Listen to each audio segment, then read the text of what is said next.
Bismillahirrahmanirrahim.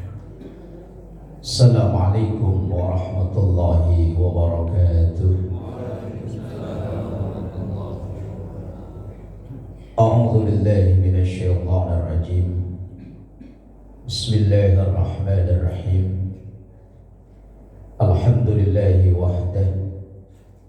Tsumma assalatu wassalamu ala Thaha Rasulillah. Tsumma assalatu wassalamu ala Yasin Habibillah wa ala alihi wa ashabihi wa man tabi'ahu bi ihsanin ila yaumil qiyamah. Subhanaka la ilma lana illa ma 'allamtana innaka antal alimul hakim. Rabbi shrah li sadri wa yassir li amri wahlul 'uqdatam min lisani yafqahu qawli waj'al li waziran min ahli. Amma ba'du.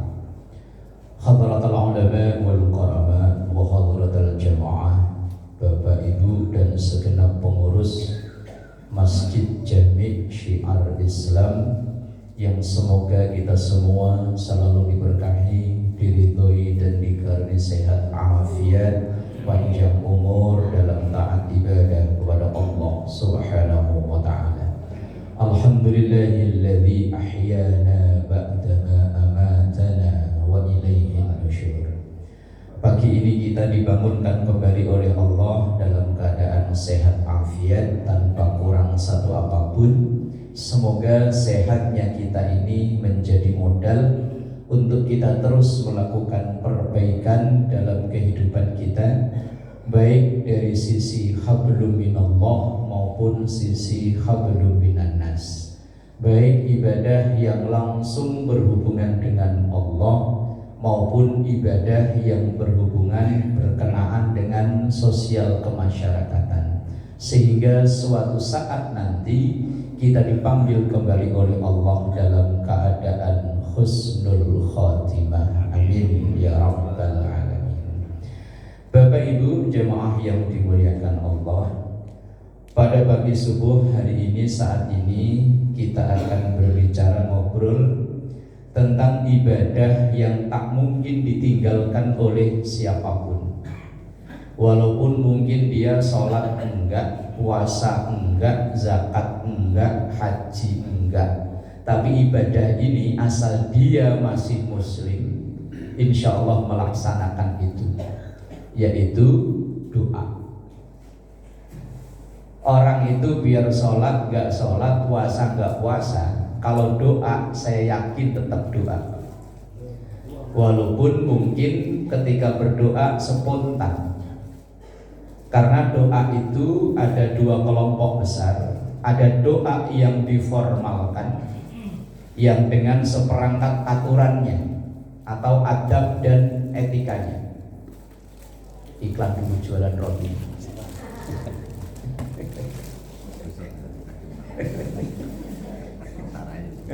Ya iklan dulu jualan roti.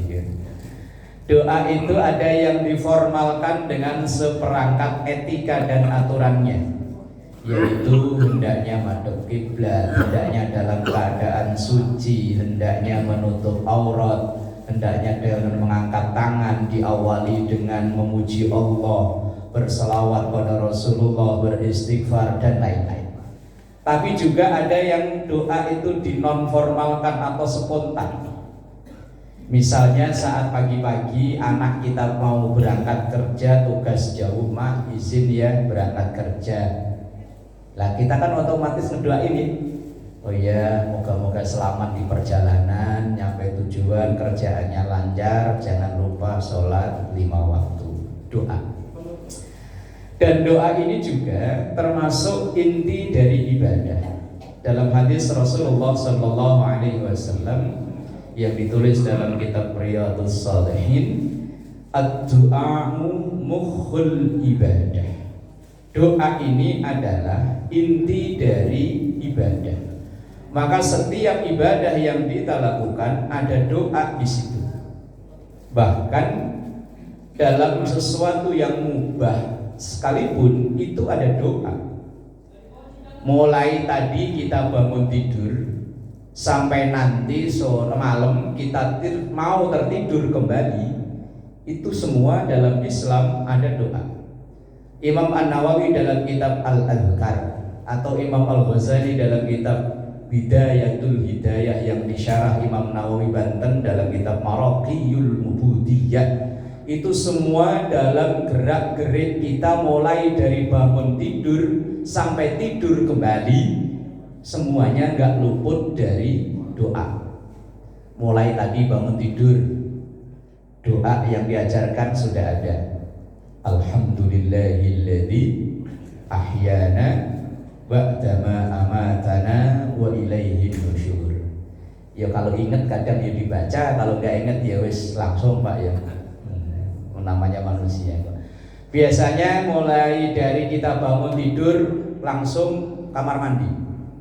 Pak ya? Apa langsung ke dapur? Bu? Kalau bangun tidur ke kamar mandi apa ke dapur? Kamar mandi. Masuk kamar mandi juga ada doa, Bu ya. Apa? Lupa. Kok kenceng banget tuh lupanya.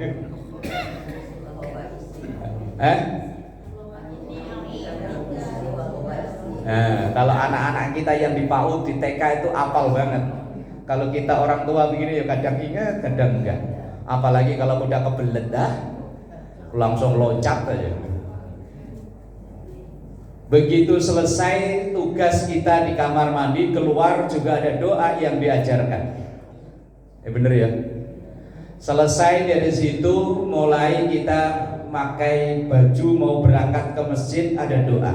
Masuk ke masjid ada doa, keluar dari masjid ada doa. Nanti begitu selesai ini pengajian, di situ ada burcang hijau apa bubur ayam? Burcang. Yang udah ada roti monggo lah, langsung praktek doanya. Sebelum makan juga ada. Walah kalau ini hafal banget nih. Dan doa yang paling manjur itu doa mau makan Pak. Kalau doa yang lain itu kadang lama diijabahnya. Kalau doa mau makan begitu selesai doa langsung. Nah itu doa paling manjur. Oh bener ya. Ganti iklan jualan bubur. Terus sepanjang sampai nanti kita malam mau tertidur kembali pun ada doa. Kalau doa mau tidur masih hafal Pak ya? Apa?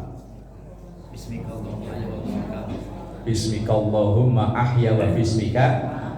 Tapi ini kadang dibaca kalau pas menjelang khutbah Jumat.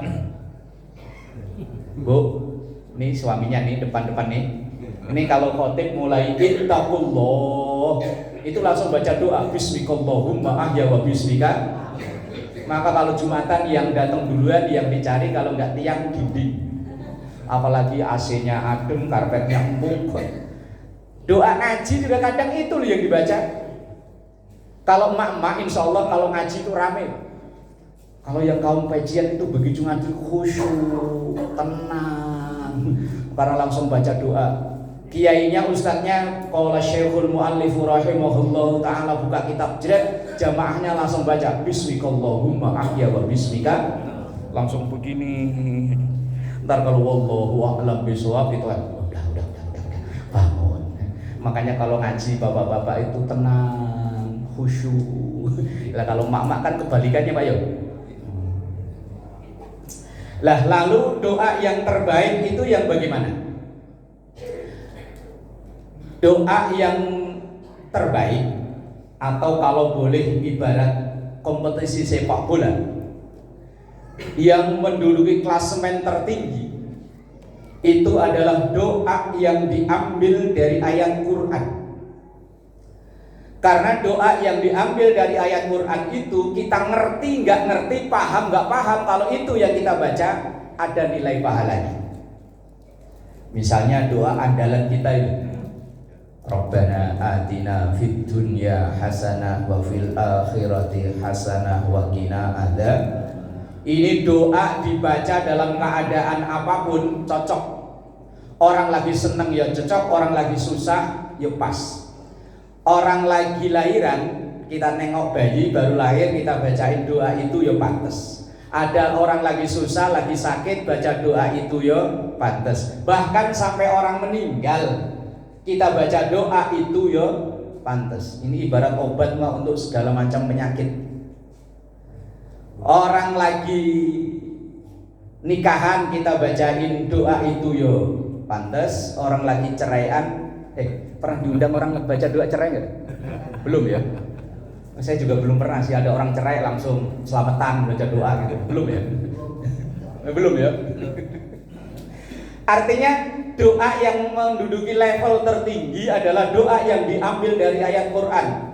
Rabbana dzalamna anfusana rabbana hab lana, atau yang di penghujung Al-Baqarah itu Rabbana la tu'akhidna sampai wangsurna 'alal qaumil kafirin. Itu semuanya doa. Rabbana dzalamna anfusana dan macam-macam.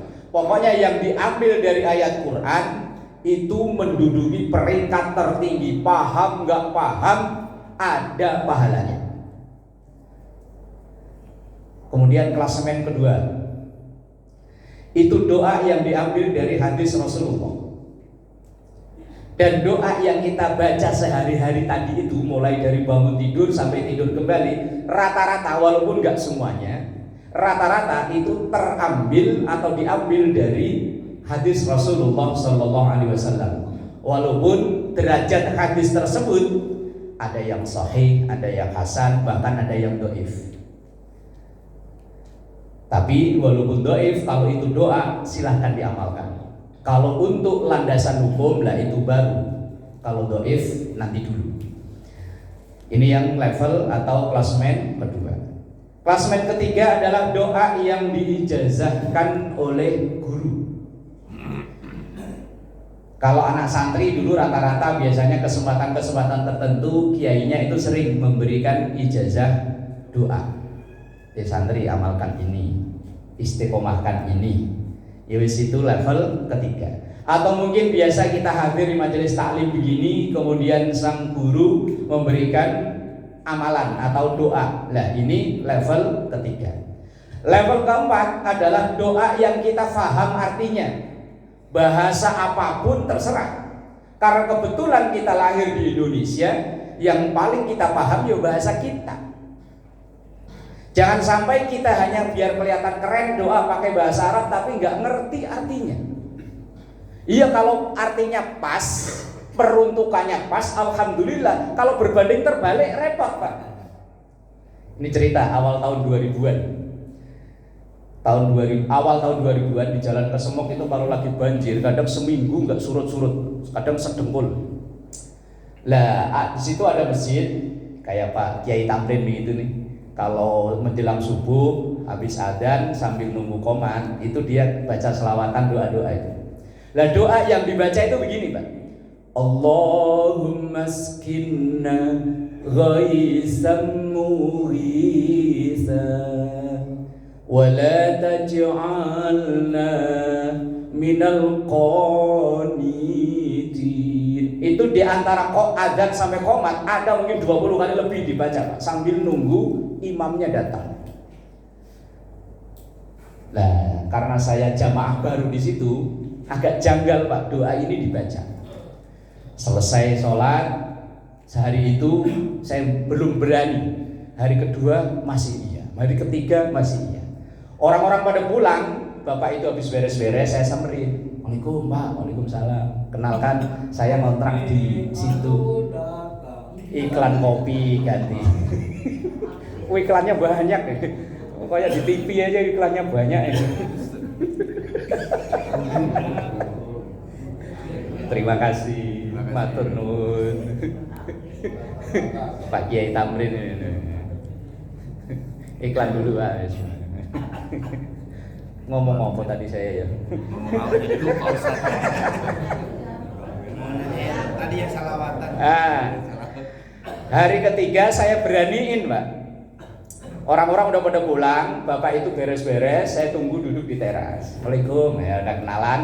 Bapak tadi yang dibaca sambil nunggu qomat, bacaannya bagus. Oh ya, di kampung saya, Mas, kata bapak itu tadi. Ini 5 waktu, pokoknya asal habis adzan doa ini dibaca. Oh, kampung bapak mana? Saya tanya. Oh, saya dari Jogja. Jogjanya Gunung Kidul. Oh, ada yang dari Gunung Kidul ini? Mohon maaf kalau ada ya. Nah, udah. Oh, lah terus saya tanya bapak itu, Pak, bapak tahu nggak artinya doa yang bapak baca? Nggak tahu mas, pokoknya saya di kampung saya ini dibaca, yo saya ikut baca. Begini loh Pak, itu doa minta hujan. Apa iya mas? Iya. Kalau bapak punya buku kumpulan-kumpulan doa silahkan cari yang bunyinya Allahumma skinna ghaisam mughisa wala taj'alna minal qanitin. Karena ini potongan doa dalam sholat istisqa, doa minta hujan. Terus saya, Pak, itu doa minta hujan di jalan Kesemek itu banjir segini.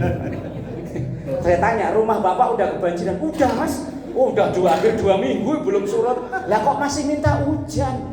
Maunya apa Pak? Ah mas ngada-ngada. Coba deh Pak, kalau bapak punya buku, ya deh mas, saya punya. Nah, lain besoknya saya sholat maghrib langsung disamperin. Bener mas, doa minta hujan. Lah iya Pak, lah ada banjir kok masih minta. Lah ini kira-kira orang ini minta apa?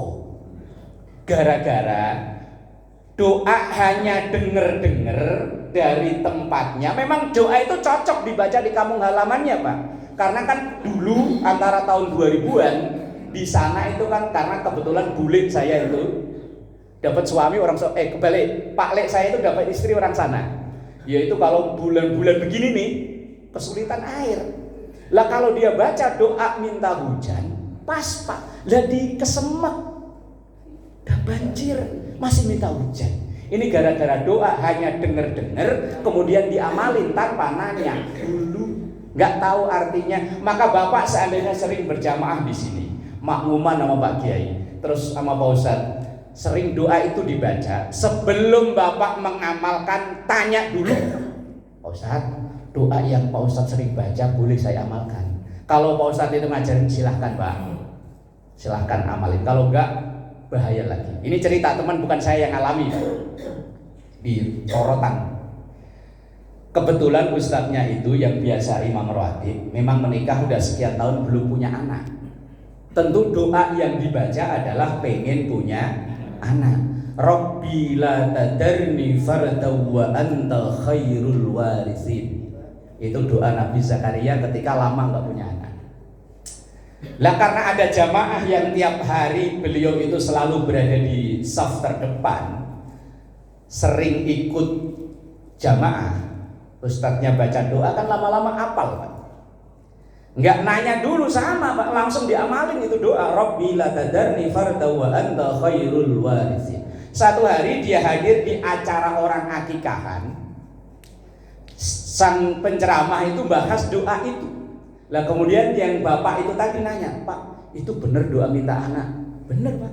Oh berarti saya salah ngamalin. Emang kenapa Pak? Anak saya udah 7. Ini gara-gara ngamalin doa nggak nanya dulu. Maka kalau kita ngaji atau kita sering dengar-dengar ada doa itu dibaca, alangkah baiknya ditanyakan dulu. Kecuali kalau memang doa yang serbaguna kayak Rabbana atina fid dunya hasanah, itu tadi silahkan. Lah kalau doa yang ada peruntukan khusus, ini untuk ini, ini untuk ini, untuk ini, lebih baik tanya dulu. Kecuali kalau memang kita faham. Lah kalau nggak paham, lah tadi khawatirnya udah kebanjiran masih minta hujan, anak udah 7 masih minta anak. Loh, nanti kalau diijabah oleh Allah ya kerendam, bukan hanya kerendam, kelelep. Baik jamaah yang dimuliakan Allah, dan satu doa yang diajarkan oleh Rasulullah Sallallahu Alaihi Wasallam, dan doa ini dimuat dalam kitab hadis Riyadhus Shalihin, bab tentang doa. Dan doa ini cukup masyhur di kalangan masyarakat kita. Satu doa yang pendek tapi mengandung 4 permohonan yang penting dalam kehidupan kita, yaitu Allahumma inni as'alukal huda wat tuqa wal afafa wal ghina. Ini doa yang diajarkan oleh Rasulullah, berarti menduduki peringkat kedua atau klasemen kedua ibarat pertandingan bola. Dalam doa yang singkat ini ada 4 yang kita mohonkan pada Allah. Allahumma ya Allah, ini sesungguhnya aku as'aluka, memohon kepada engkau. Yang pertama al-huda, kemudian wat tuqa, wal afafa, wal ghina. Ini kita ngobrol apa jam berapa Pak? 7, setengah jam 7. Hah?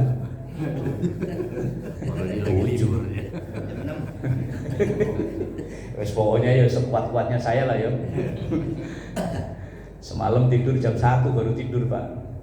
Baru rebahan merem dan dibangunin. Mas katanya mau ke Cipucang. Oh langsung setengah 4 udah jalan dari rumah Pak.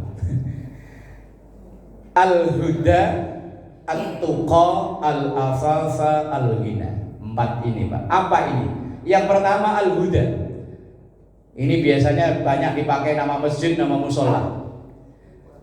Atau nama lainnya hidayah, nama lainnya petunjuk. Dan ternyata doa yang paling banyak kita mohon pada Allah ini doa ini loh. Tanpa kita sadari dalam sehari 24 jam kalau dihitung lebih dari 50 bahkan 100 kali kita mohon hidayah. Loh kok banyak amat? Setiap kita sholat dalam 1 rakaat pasti kita baca Al-Fatihah.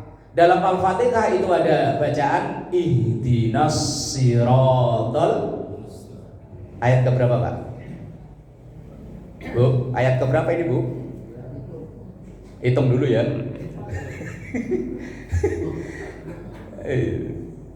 Ihdinas siratal mustaqim, ya Allah tunjukkan kepada kami as-siratal, jalan al-mustaqim yang benar, yang lurus, yang lempeng.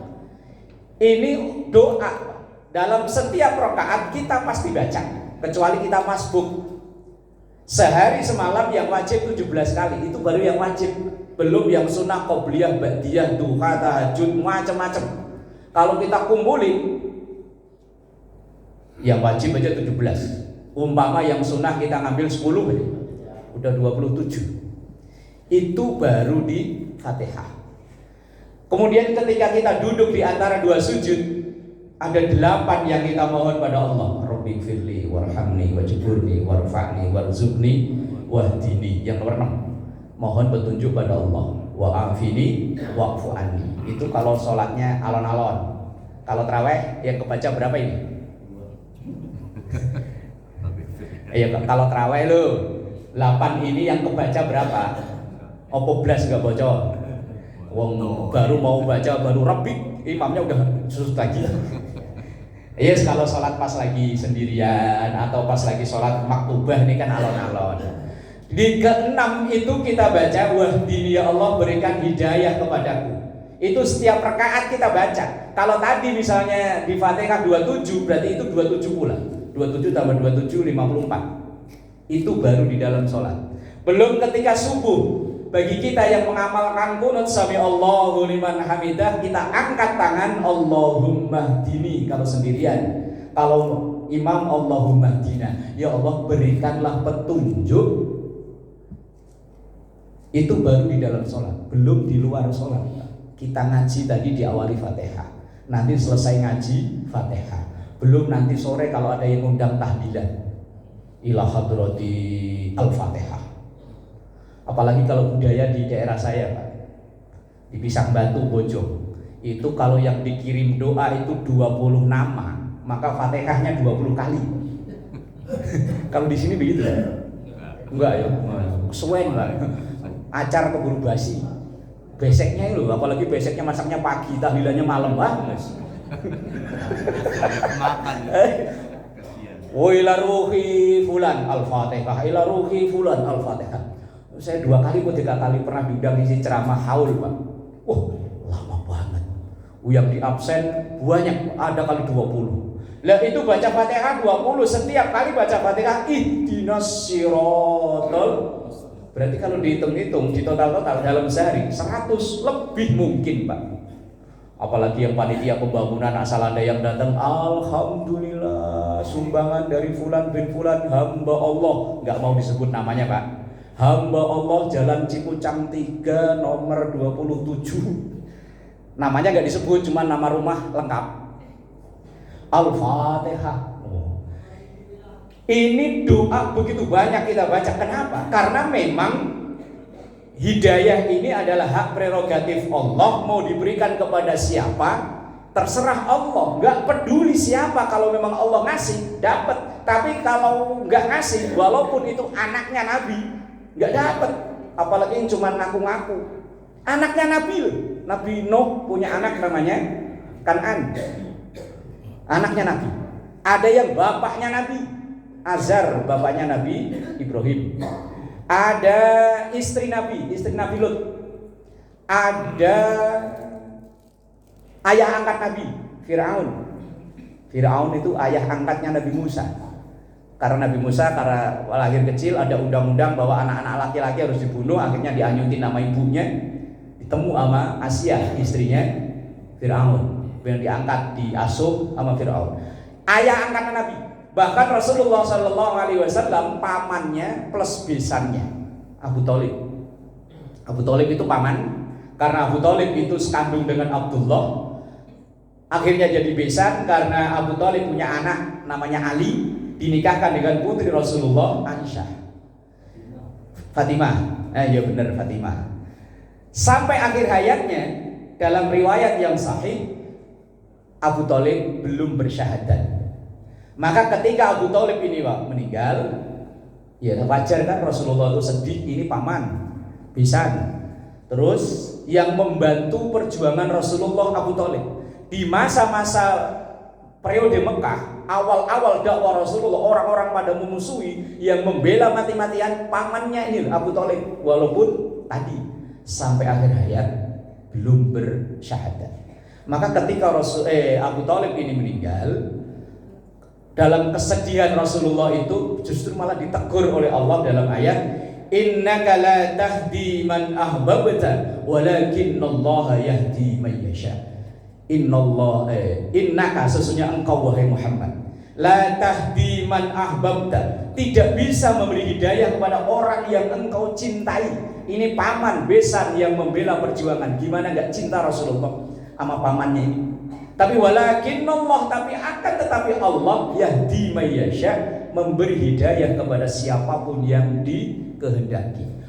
Orang yang dulu memusuhi Rasulullah justru malah dapat hidayah. Umar bin Khattab hampir membunuh Rasulullah, dapat hidayah. Terus kemudian anaknya Abu Jahal, kalau Abu Jahalnya enggak, anaknya dapat hidayah. Anaknya orang-orang yang memusuhi seperti anaknya Walid bin Mughirah, namanya Khalid bin Walid, yang menjadi panglima perang, enggak pernah terkalahkan sampai akhir hayatnya, justru malah dapat hidayah. Orang yang membela Rasulullah enggak dapat hidayah, yang memusuhi Rasulullah malah dapat. Karena ini memang hak prerogatif Allah, mau diberikan kepada siapa ya terserah Allah. Maka mumpung alhamdulillah kita orang yang mayyasya tadi, yang dikehendaki oleh Allah, hidayah yang sudah ada dalam diri kita ini kita jaga, kita rawat dengan diantaranya banyak doa. Diantaranya ya ihdinas siratal mustaqim, atau yang wahdini dalam ketika duduk di antara dua sujud. Dan memang kadang tantangan dakwah yang dialami para nabi itu bukan orang jauh, orang dekat. Nabi Nuh tantangannya anaknya, Nabi Ibrahim bapaknya, Nabi Lut istrinya, Nabi Musa ayah angkatnya, Nabi Muhammad paman-pamannya. Lah maka sunnatullah kalau sampai sekarang tantangan dakwah itu bukan orang jauh. Bahkan ada satu makalah, kalau dalam kitab Mukhtarul Ahadits ini ditulis sebagai hadis, tapi dalam pendapat-pendapat ulama ini bukan hadis tapi makalah ulama. Bunyinya begini, azhadun naslil alim ahluhu wa jiranuhu, orang yang paling menentang, yang paling gak butuh, yang kadang menjadi batu sandungan bagi seorang pendakwah itu adalah ahluhu, keluarganya. Yang kedua wajiranuhu, dan tetangganya. Dulu guru saya ketika menjelaskan makalah ini, beliau bilang begini, coba perhatikan, di mana di situ ada pesantren, ada majelis taklim, ada masjid, ada musola, itu biasanya yang jadi musuhnya dalam tanda kutip itu bukan orang jauh, Dan memang benar, di daerah saya itu banyak pesantren. Bahkan ada pesantren terbesar dan tertua. Itu musuhnya ya orang depannya itu. Itu setiap kali hari Rebu apa hari Selasa dulu itu ada pengajian khusus yang orang sepuh yang hadir itu ribuan, Pak. Itu orang itu sengaja malah kalau pas hari pengajian itu mandiin sapi pas di depannya itu.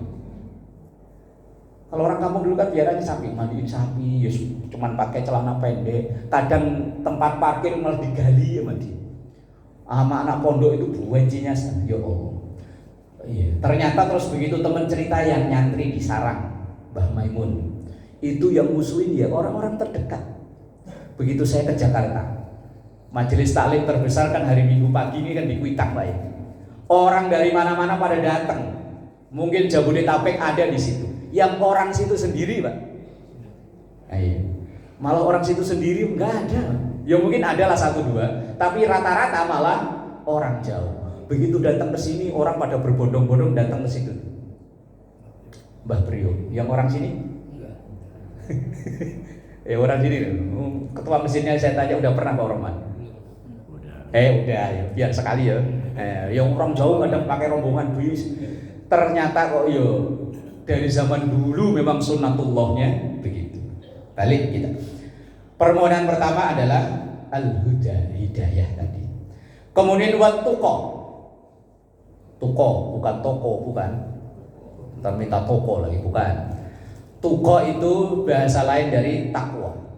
Saking pentingnya takwa, setiap kali kita hadir di sholat Jumat, khatib selalu memperingatkan ittaqullah.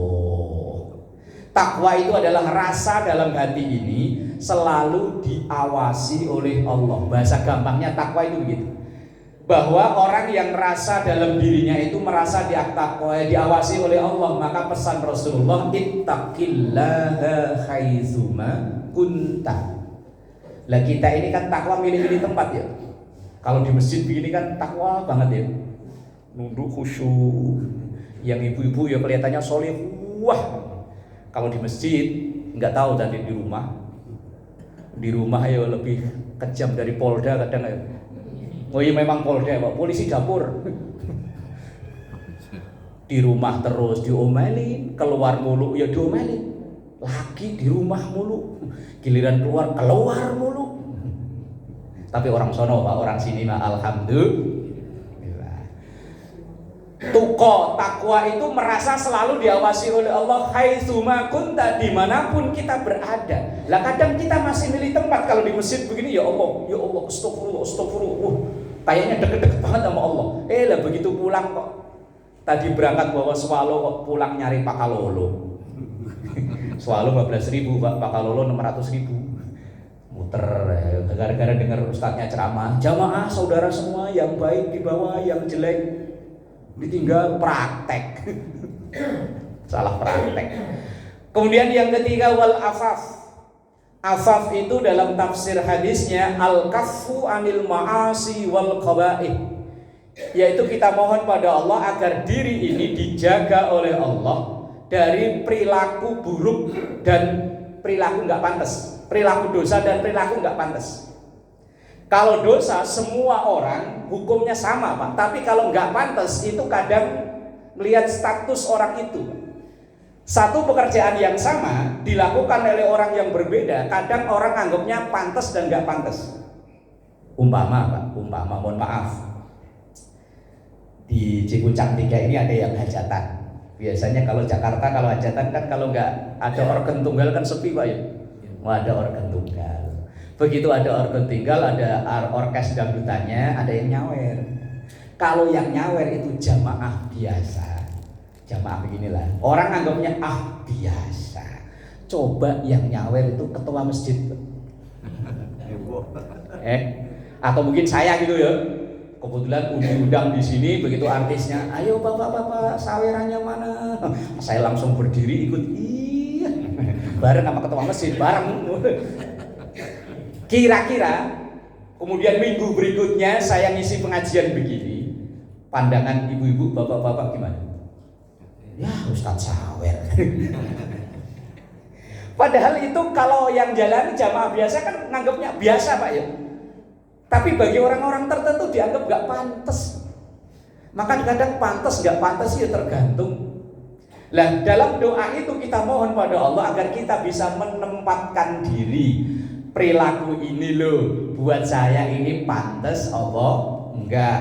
Kalau makan sambil jalan itu anak kecil pantas Pak. Tapi kalau kita enggak pantas. Dan dia memang enggak sopan aja.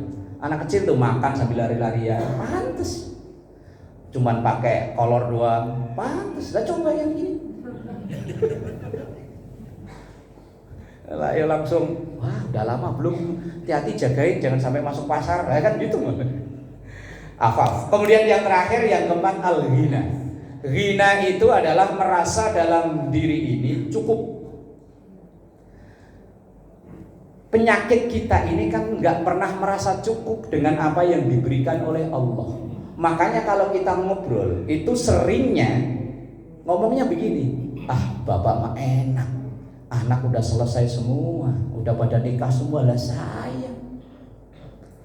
Kayaknya tuh enak selalu di orang lain, nggak pernah di dirinya. Karena dirinya nggak pernah merasa cukup. Kalau ditanya jawabannya masih cap-cap. Bu gimana bu? Bapaknya udah nggak kayak dulu. Lah iya ya udah enggak loh, dulu masih muda sekarang udah. Kalau ditanya tuh cap loh. Yang dagang ditanya bu gimana? Biasanya Mas Sehari bisa nyimpen gopay, ini cuma 100 saja susah. Cap padahal dia masih punya penghasilan. Yang kerja ya gimana Mas? Udah nggak kondusif sekarang kerjaannya. Cap. Itu karena merasa dirinya nggak pernah merasa cukup. Makanya kalau ditanya untuk mengucap alhamdulillah itu kadang berat. Makanya kalau ada orang ngobrol kok kalau ditanya cap, kalau nggak cap ya gitu. Bapak mah ibu mah enak, lakinya mah kerjaan lancar, laki gua mancing mulu. Lah kata yang ibu ketiga kan, lu berdua enak punya laki lah gua. Ngomong janda malu. Janda. Artinya ghina itu kita mohon pada Allah agar dalam diri ini tuh merasa cukup dengan apa yang dikaruniakan oleh Allah.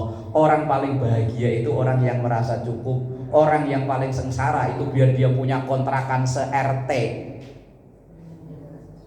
Nggak tanggung-tanggung, kontrakannya se-RT. Tapi kalau nggak merasa cukup masih kurang ini. Coba itu tanah itu dijual. Ngayalannya bukan itu. Nah, dalam satu hadis Rasulullah sallallahu alaihi wasallam beliau sampaikan wa'lam anna syarafal mu'min qiyamuhu bil lail wa izzahu istighna'uhu 'anil nas. Ketahuilah bahwa orang yang paling mulia di hadapan Allah, menurut di hadapan Allah adalah yang qiyamuhu bil lail, bangun malam, alias wa minal laili fatahajjat bihi nafilatan lak asa ayyab'atsaka rabbuka maqaman mahmudan. Tahajud itu menyebabkan kita memperoleh posisi khusus di sisi Allah. Tapi wa izzahu, kehormatan kita ini di sesama manusia adalah istighna'uhu 'anil nas, orang yang merasa cukup, orang yang gak gampang bagi dong, orang yang gampang ada apa-apa bagi dong, kehormatannya turun Pak. Maka sampai kita didoakan aja, kalau ada orang yang suka bagi dong, kita didoakan aja gak mau. Contoh, umpama ini biasanya kan ada kalau hari-hari libur, ada yang datang Assalamualaikum. Kalau orang sini jawabnya apa? Bu, kalau ada salam lagunya kayak begini loh, jawabnya apa? Kok kompak ini? Loh itu doa loh ya Pak ya. Itu kan doa kan Assalamualaikum. Lagunya begitu. Itu kok bisa sama ya? Di Bojong juga lagunya sama loh. Apa jangan dulu diklatnya di sini loh. Loh, itu doa ya Pak. Semoga kalian memperoleh keselamatan. Kenapa kita bilang maaf? Maaf itu kan artinya nggak mau ya. Maaf berarti kan nggak usah. Kenapa kita nggak mau didoakan sama dia? Karena kita tahu dia itu orang yang suka minta-minta. Meminta itu berarti kan merasa nggak cukup. Lah, orang yang sering meminta, walaupun itu halal, tapi akan menurunkan kehormatan kita. Kita punya saudara, Pak, asal datang minta.